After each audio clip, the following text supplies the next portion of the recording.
So the more that you focus on revenue coming in the door, right? More gross margin coming in the door, the more that you're going to be able to buy your way out of every problem later. But it's not by building the better mousetrap. So resist the urge to have a better program or a better model or better systems. None of that stuff is as important as more revenue coming in the door.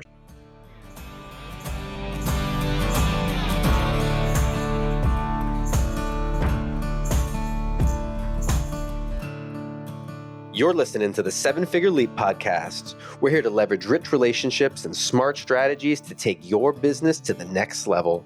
Here's your host, Dustin Rieckman.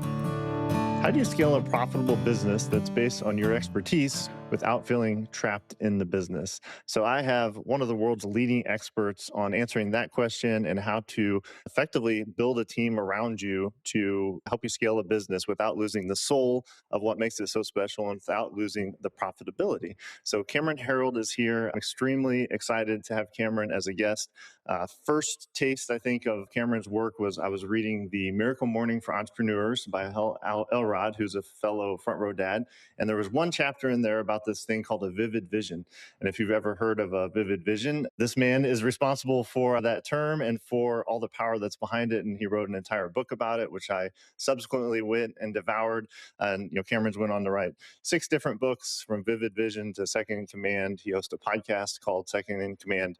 And I think a lot of us may know Cameron's story through 1-800-GOT-JUNK, where he was involved in the early days there and helped scale that service-based business from 2 million to over 100 million in revenue. So Cameron, I'm really excited to dig in here today and particularly focus on your expertise about helping solo or small expert-based businesses scale in a way that really keeps the soul and keeps the profitability of the company. So thanks so much for being here. Hey, Dustin, you're welcome. Glad to do it. Yeah. So I think I've set the context here. And so I think the best place to start here, if someone's listening and they are in that seat, and I know you've built a whole company in this same model called the COO Alliance, which I'm sure we'll get into as sort of a live case study. Where do we start? So if I'm sitting here, say I'm generating multiple 6 figures, it's just me, I've got a coaching or consulting practice that I'm really proud of, but I realize that I'm wearing all the hats and I really don't know what that first step is to be able to start to get some scale here. So where would you suggest that we start? I'm going to go into a couple of different directions really quickly that I think will spiderweb out for us. The first is it's really important to look at your pricing and looking at your revenue. Even if I rolled back the camera to the 1-800-GOT-JUNK days, the first thing I did in the company when I got there was raise our prices by 40%. And the reason I did that was no one was making enough money. There wasn't enough margin to pay the bills. For most people that are in that kind of consulting coaching space, when they're a company of one or just getting ready to scale, they're often not charging enough. And let me explain how this works. If you are in that space, only 30% of the time is someone paying you for the work. Because a third of your time you're working on doing sales and marketing to find clients, and about a third of your time you're working on the business stuff, right? Whether it's accounting or, getting bills paid or logistics of working with your clients or whatever, and you're not getting paid with that. So if you're only getting paid for a third of the time, you should charge 3 times more than you think you should charge to end up at that normal rate. So let's say you want to make $200,000 a year. That's normally $100 an hour times 40 hours a week times 50 weeks a year translates into 200. But if you're only being paid a third of the time, you need to charge $300 an hour instead of $100 an hour. So I would look at your effective hourly rate that you're charging. I would bump that up as a good starting point. The second place I would start is don't look to hire a second in command yet. If you don't have an executive assistant, you are one. So you need to get a lot of the admin off your plate first. And the first thing you should hire is a fractional or an offshore executive assistant that you can delegate lots of stuff to so that they can free up your time to work on the business, to generate more revenue, or even just to enjoy your life a little bit on this journey. That would be the next starting point. The third is to drive revenue, right? And it's not just by charging more, but revenue solves problems. Yes. So the more that you focus on revenue coming in the door, right? More gross margin coming in the door, the more that you're going to be able to buy your way out of every problem later. But it's not by building the better mousetrap. So resist the urge to have a better program or a better model or better systems. None of that stuff is as important as more revenue coming in the door. So revenue, that's going to be able to solve all the problems. And then I think the last part is look to actually get multiple revenue streams from your client base, right? So if I think about my businesses that I have and the different ways that I generate revenue today, when I started my organization 19 years ago, my original company was called the Back Pocket COO because I was going to be a fractional COO. This was way before the term fractional COOs even existed 19 years ago. My idea was you can't afford me, but you can't afford not to have me part-time. Yep. Right? You can't afford to have me full-time in your company because I'm going to charge you millions of dollars a year.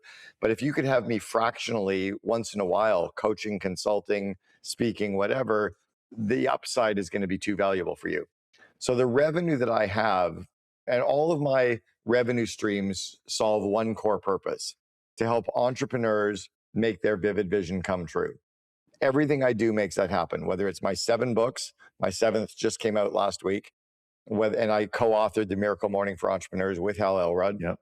It could be my Invest in Your Leaders course, which is an online training platform that people grow their leadership skills. I make revenue from that. And the more managers in a company that get those skills, that helps the entrepreneur. I get revenue from my speaking events, whether it's online or in person. I've been paid to speak now. In 2 weeks, I'll be paid to speak in my 30th country. I'm flying over to Austria to speak to a group of entrepreneurs. So that'll be the 30th country that I've been paid to speak in. My coaching helps entrepreneurs. My COO Alliance helps entrepreneurs. My referral income, where I refer, so everything I do is aligned with my core purpose, but I've found ways to make money from multiple revenue streams. Instead of saying I just coach and I only coach, well, what if you could also make money from a course and some books and some speaking, right? Yep.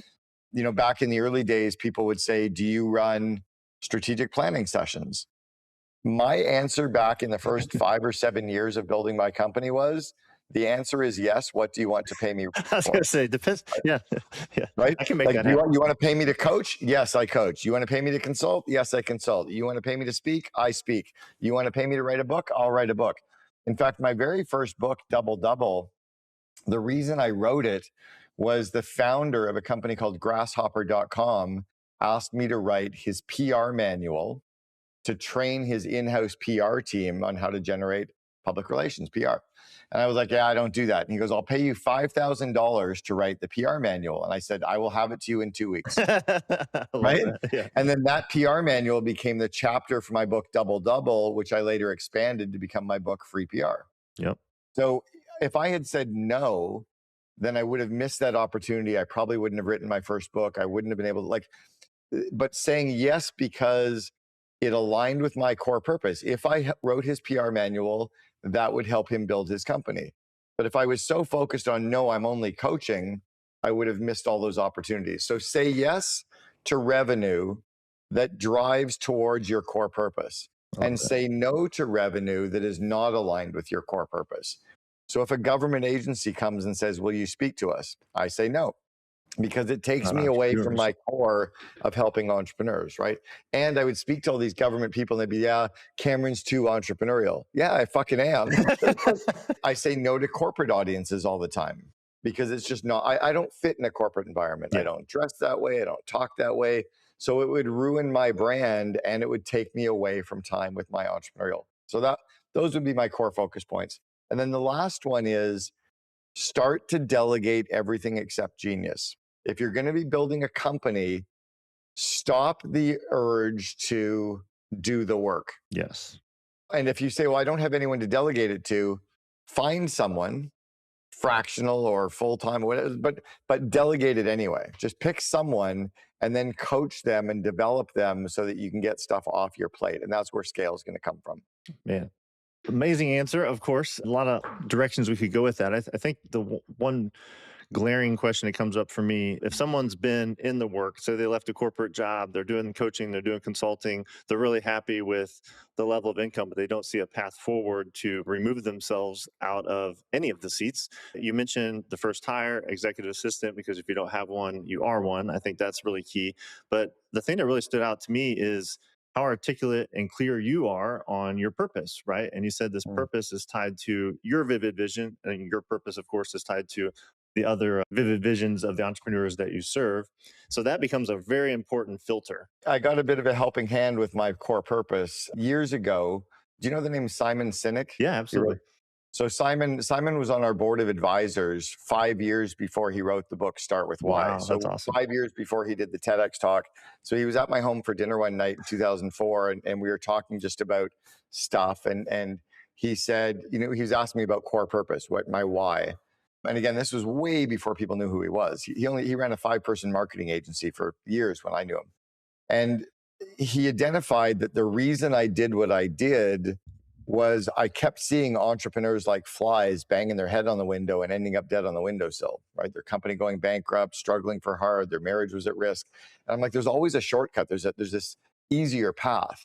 And he goes, why do you like helping them so much? I'm like, because I just see that easier path and I want to help them. And he said that all you really want to do is help entrepreneurs make their dreams come true, right? Make their vivid vision come true. Absolutely. And I was like, yeah, that's why I do what I do. And he goes, that's your core purpose. That's your aligning reason for waking up in the morning. So for me, and it drives my wife crazy at times, now she understands it. But when we were first dating, she was like, why are you going for lunch with that person? Why are you helping? Why don't you charge them? I'm like, I don't need to charge them. If I help that person, it just leads to more yeses later. It leads to more doors later. It leads to more revenue later. But again, if it was somebody who was running a nonprofit, I wouldn't go for lunch with them. I love that. So if we don't know Simon Sinek 5 years before he writes his pinnacle book, yeah, like how do we start to make progress towards that? Because it feels like it's a very foundational part of decision making to have this filter. Would you suggest we start with a vivid vision, and then from the vivid vision we can sort of distill it down into a core purpose to make these critical a core purpose decisions? A core purpose and core values and your big hairy audacious goal are different components of things you need to understand, as is the vivid vision. Got it. So remember when you were young and your mom gave you a jigsaw puzzle to kill time on a rainy afternoon? Yeah. What was the first thing you did with the jigsaw puzzle before you started? You find the corner pieces. Well, before the corner pieces, you looked at the picture on the front of the box, picture to get right? a vision Right. for what I was trying to ultimately create, right? Yeah. So the vivid vision is the picture on the front of the box. Got it. Every entrepreneur needs to decide what their company looks like, acts like, and feels like in the future, right? So describing your entire company is the starting point. The 4 corners of the jigsaw puzzle are your core purpose, your core values, your BHAG, which is your big, hairy, audacious goal, and then your 1-year plan to start making that vivid vision come true. Those are the 4 corners of the jigsaw puzzle. After you find the 4 corners, what do? You look for all the side pieces. Yep. Well, the first side of your jigsaw puzzle are all the people systems. That's the recruiting, interviewing, hiring, training, onboarding of people. The second side of your jigsaw puzzle is your strategic thinking systems. That's mentoring, coaching, your annual planning meetings, strategy, SWOT analysis. It's spending time in strategy, which is different from planning. Yes. Strategy and planning are 2 different things.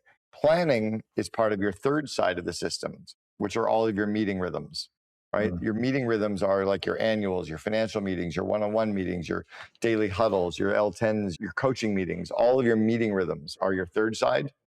And then the fourth side of your puzzle are all the financial systems: cash flow, budgeting, right? Your P&L, balance sheet analysis, fractional CFO oversight. Those are the financial systems. And then remember, when you get your corners and your sides, we start looking for the big shiny objects. Where's the red chair and the yellow umbrella, right? Because they're easy to pull those. Yep. Those are your culture systems that start to emerge. Okay. Okay. Well, that's super helpful analogy. And then I can even look in my own business, and there's some sides that maybe aren't missing, but they weren't intentionally set, right? So they're not as important. You don't need to work on some of those early sides of your puzzle too early. Yeah. Right. When you're a small 1 or 2 person company, you don't need meeting rhythms. Right. Right. You don't need to worry about but you definitely need the corners. Yes. Right. So I understand my core purpose, which I just explained. My core values are very, very deeply ingrained inside my organization. My employees know my core values. I recruit based on my core values: deliver what we promise, be open and vulnerable, show respect for everybody, grow big, act small, have some effing fun. Those are my core values, right? Very deeply ingrained in the organization. And then my BHAG, my big, hairy, audacious goal, which is the Jim Collins term, and most people screw this up. A BHAG is not a measurable goal. There's no number sign in there. There's no percentage sign in there. The examples of really great BHAGs are to crush Adidas, which was Nike's BHAG from 1972, to democratize air travel, which was Boeing's BHAG, to democratize the world's information, that was Google's BHAG, to create insanely great products that challenge the status quo and change the human race, that's Apple's BHAG. My BHAG is for vivid visions to replace vision statements worldwide, right? And then, so those three corners are very deeply ingrained in my organization. And then the last is the 1-year plan. You don't need a 3-year plan because everything's changed by 6 or 9 months out. Yes. But you need to have some framework that allows you to say no to some things and yes to some things and to budget for some things, right? It allows you to focus on the critical few things versus the important many. That's your fourth corner. That's where most entrepreneurial companies need to focus on. You don't need the sides of your puzzle yet. Okay.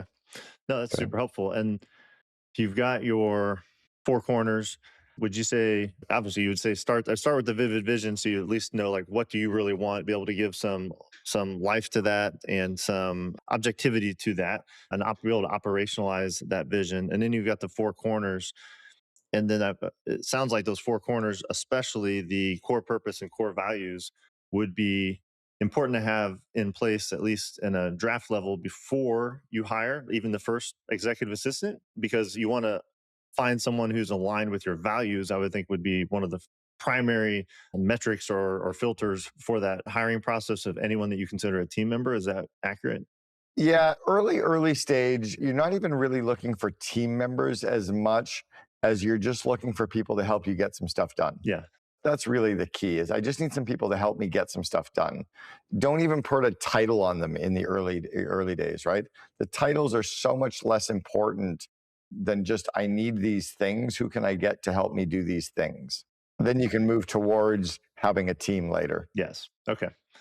So big emphasis early on, revenue. Make sure that you are establishing an effective hourly rate and basically tripling that from maybe the mindset you would have taken from working in a different company, because you only have a third of your time that's going to be billable or productive in a sense from a revenue generation standpoint. So yeah, let's shift a little bit here, because I know you have some really useful insights. I don't know if guerrilla marketing would be the right term, but generating PR, like you have an entire book that you wrote about that. And Mike Abramowitz is another connection between us, another front row dad. And I really loved your interview with him.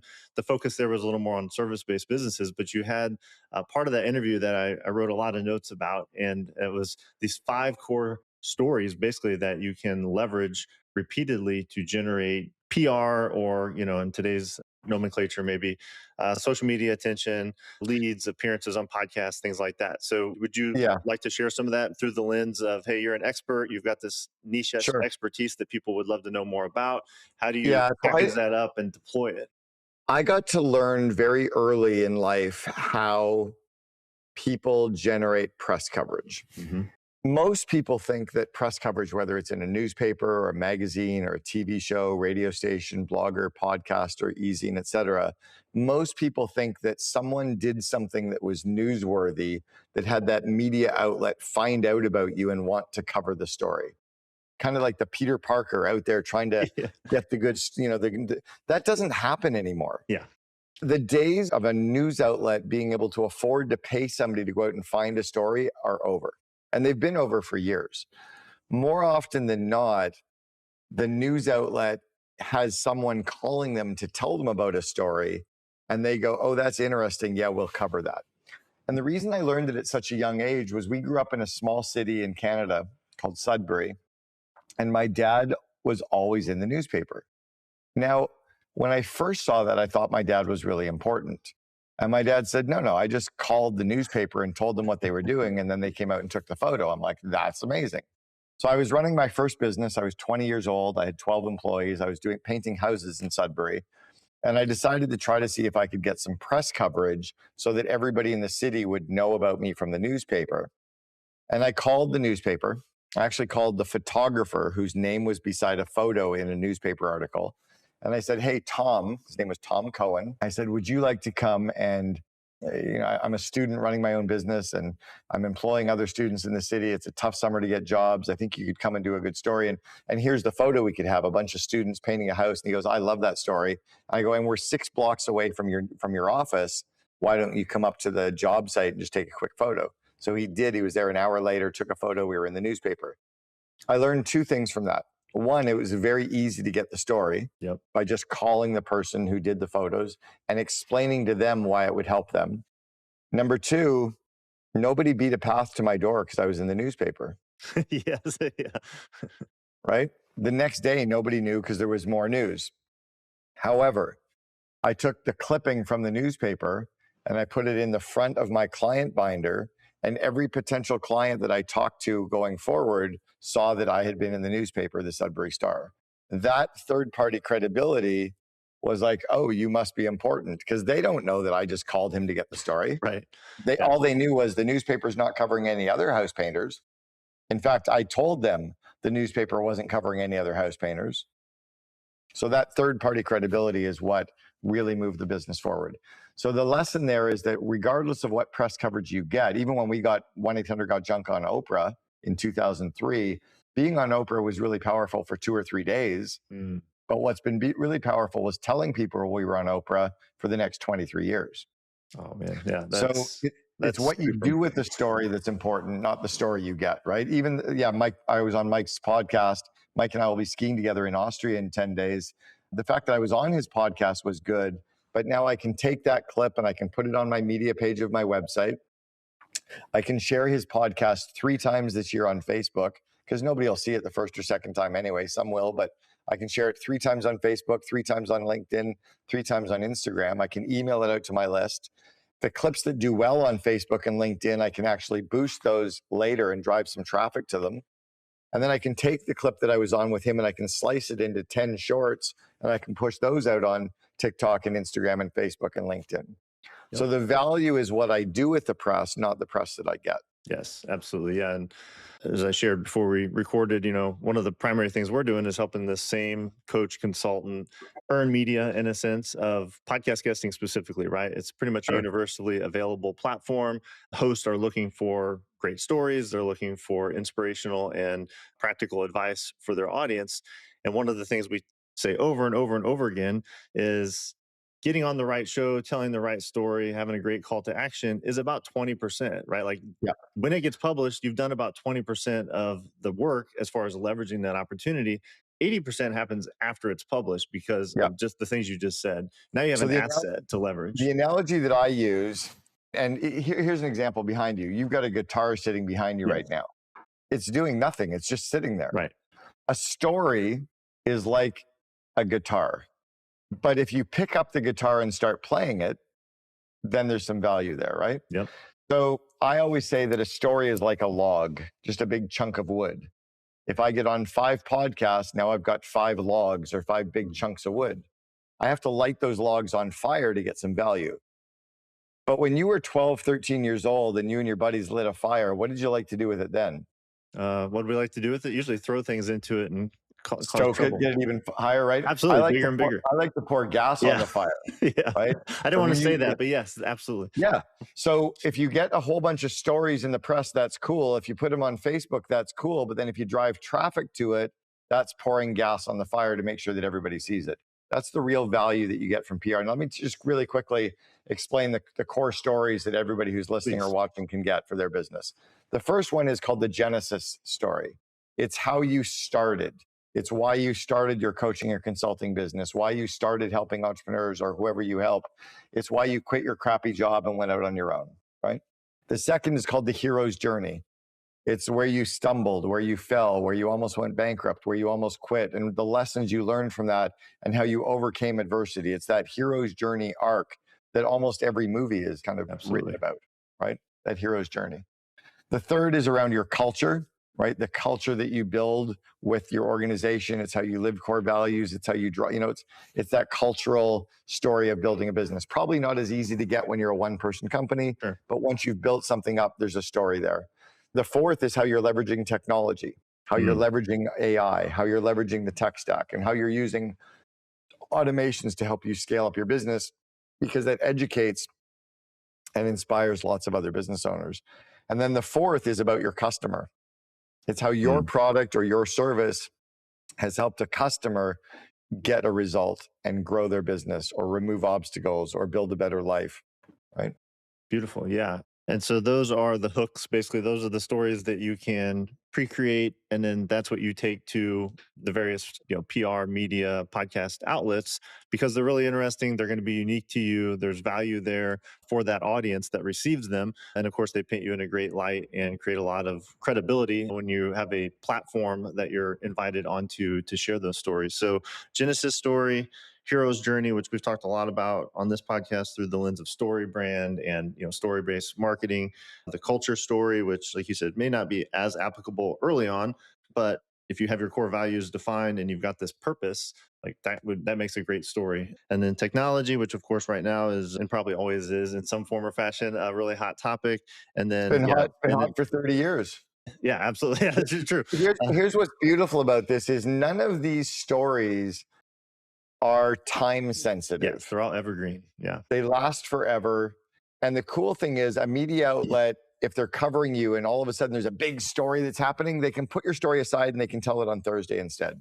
Yeah. It's not quite a fluff story, right? It's not about Fluffy the cat who, had 3 kittens, but it's kind of a fluff story, which is beautiful. Yeah. The key is to make sure that you understand the media outlet and how you position your story for them. If I'm going to be on your podcast or Joe Rogan's podcast, there's very different audiences there, and I have to tailor my content slightly differently. Yeah, and I think the one that really stands out from that perspective is the fifth one, the customer story or case study. Depending on the audience, it could be geographic, it could be by industry, it could be by size, right? Like we all have lots of great customer stories to tell. And so that really represents a whole library of different stories that you can sort of pick and choose from based on the audience that's going to really resonate with them in particular, right? So you should really always be cataloging these customer success stories and literally creating a library to be able to draw from for different situations, different stages you're on, or different well, here's what's nice about the customer success story. Let's say that you have I have a company that I've coached that has been successful. So I have Elite SEM, which is now called Tenuity, and I helped them get press coverage in the city of New York City that they were based in, and how they grew their company from 40 employees to 300 employees, and they became the number 2 company in the United States to work for on Glassdoor. I can take that same story and change out a few of the facts and figures to talk about Acceleration Partners that's based in Boston, and they became the number 12 company to work for in the United States on Glassdoor, and they went from 20 employees to 100 employees and exited the company. Or I can talk about Blue Grace Logistics in Tampa, Florida, that became the number 1 company to work for in the state of Florida. Like, it's the same stuff, different day. Yes. So you don't really need new content. You just tell the similar story in another market. And you've got lots of markets in North America or globally to tell the story in. Absolutely. Yeah. And different sort of horizontal markets, geographically, different vertical markets, different sizes within the vertical markets. And you can have that sweet spot story based on the specific audience that you really want to attract with it. Yeah. When we were scaling 1-800-GOT-JUNK, we got press coverage in every section of the newspaper, the Vancouver Sun. We were covered in every single section of the newspaper. And somebody was like, well, how could you get press coverage in the lifestyle section? Well, we got coverage for a guy who worked for us that was going to be on the Canadian snowboarding team. And he stood in front of our 1-800-GOT-JUNK truck with his snowboard and talked about being on the Canadian snowboarding team and how junk was fine. I'm like, we really had to make a stretch for that, right? You're a little creative on that, but yeah, that makes sense. We got covered in the HR section of the newspaper because we were hiring 30 people. Most people would say take out an ad in the newspaper, but because we were a cult-like brand in the city, they covered us, and it was a picture of Brian wearing a blue wig standing in front of 30 empty chairs saying we're hiring in a tough market, right? You have to figure out how to position your story in that section to matter to that audience. And you also have to understand the journalist who's covering you, right? The Wall Street Journal is different from Entrepreneur Magazine, is different from Fortune, is different from Forbes, is different from your podcast. And I've been covered in all of them because I understand how to position my content for very different readers or listeners or viewers, right? I love it. Well, in the last couple minutes here, I'd like to, we've done this has been a really value-packed episode, of course, not surprisingly, talking about the driver. You need more revenue, right? And we've got very practical about how to think about that first hire, that next hire, how to keep the soul of the company by establishing the jigsaw puzzle with the vision and the four corners. And then we really got practical here on how to generate press and how to generate basically free advertising for your company. I kind of think of that as third-party attention. One thing that I know you've done really well, and I'd love to just get a little bit of insight from you on, is sort of the first party, right? Namely referrals and partners. So I know one of the things I noticed about COO Alliance was you have a very robust partner program, and you've talked a lot about how to delight your customers where they just really can't help but talk about you, refer you to friends. And I'm sure there's a operational system behind that in all the different businesses that you've touched. So I know it's a huge topic. We could do a whole interview just about that. But for this target audience that we're speaking to today, any best practices or must Yeah. knows about referrals and partnerships? Yeah. So the way that you're going to generate referrals from your business is to be referable. Yes. Right? To be remarkable. It's not asking for referrals. It's not pushing people for referrals. It's not having a system to create referrals. It's doing something that gets people to be excited and happy so they can't stop talking about you. So it's having a very high customer net promoter score, right? Where you just generate buzz. So one of the good stories I heard about this was Airbnb. And they were sitting down with their leadership team and they said, what would a 7 out of 10 experience be for a customer staying at an Airbnb? Let's describe what a 7 out of 10 experience would be. And then let's describe what an 8 out of 10 would be, right? How about a 9 out of 10? Oh, a 9 out of 10, you show up and it's got tips and it's got, you know, some cool snacks in it. It's got a bottle of wine and some fresh water, and, you know, the place is beautiful. And, you know, a 10 out of 10, the host meets you there and gives you like whatever, right? Like, and they created systems for what a 7, what an 8, what a 9, and a 10 out of 10 would be. And then they said, what would an 11 be? What would really blow people away if they were staying at our Airbnb? And so the team got super creative and came up with all the things that they would do to make it an 11. Then they said, what about a 12? Right? Like, what would we do that would just blow some people's effing mind? And then they decided to try to put the 12s in place for the 10s and the 10s in place for the 8s. I have a friend of mine, John DiJulius, who runs a chain of salons, and he has written books on what he calls secret service, the secret customer service systems. I'll give an example of one that becomes kind of referable. When you go into one of his salons, you're one of the women in his high-end salons in Ohio, he has 3 different color smocks or whatever the hell they put over you so you don't get hair all over yourself, whatever those things are called, right? Capes or whatever, yeah. Yeah, capes, drapes, whatever, right? And he has white ones, and he has black ones, and he has purple ones. The white ones, then nobody knows. You just see people in there wearing white, black, and purple, and all of his colors in his company are white, black, and purple. So you'd assume it's just because of his color scheme, right? Who do you think gets the white ones? I'm afraid to answer that, so you just tell me. The virgins, the people that are at his salon for the first time are wearing the white shawl. So everybody in the salon knows it's their first time. First time. Oh man, that's good. So all of a sudden you're like, oh, let's treat them differently. Let's wow them. Let's introduce them to others. Let's make them feel comfortable. Make sure they have a friend, right? Yeah. The black, who's the black? Repeat customers, right? These are the people that come in all the time. They've been there a lot. Who are the purple? The VIP, sort of the regal. VIPs, baby. Yeah. These are the people that spend a lot. They refer a lot. Let's make sure that if the VIP wants a latte from down the street, I'll bring them a latte and I'll bring them a little treat, right? Like right, whatever you want, I'll give you that and more. I love that. But nobody sees that system. He's just decided to build that in as a very referable thing. I love that. Yeah, it reminds me of the unreasonable hospitality with real good era. And there's a lot of really nuanced but powerful, and I think importantly systematic things that you can do to. So let me give a fun example of this. Yeah. When I saw it delivered, where it blew my mind, I was at an event called Mastermind Talks. Jason Gaynor, friends with John Vroman, who runs Front Row Dads. Jason has built this MMT system. Jason was really, really famous for, at all of his events, asking you in the sign-up stage, what's your favorite treat? And people write down their favorite treat, right? Well, at the event, on the first event that he ever ran, he made everybody leave the room. And then when we all came into the room, our favorite treat was sitting at our seat. One of the guys favorite treats was a Big Mac from McDonald's. So we all come back in. I had like, salted dark chocolate sitting at my seat, and somebody else had caramel popcorn, and somebody else had dill pickle potato chips. You walk into the room and the whole room smelled like McDonald's, because at this guy's seat was a brand new warm Big Mac that somebody ran out to get and brought it back and put it. Dude, game changing. Absolutely. Yeah. How are you not going to talk about that? You're talking about it here, right? And now people are like, and it cost Jason $5 to $7 per person. Yeah. It was a $10,000 event. Yeah. It cost even if it cost him $1,000 to give that for 150 people, it doesn't matter, because he did 1.5 million in revenue. Yep. Right. But that became remarkable. People took photos. We talk about it.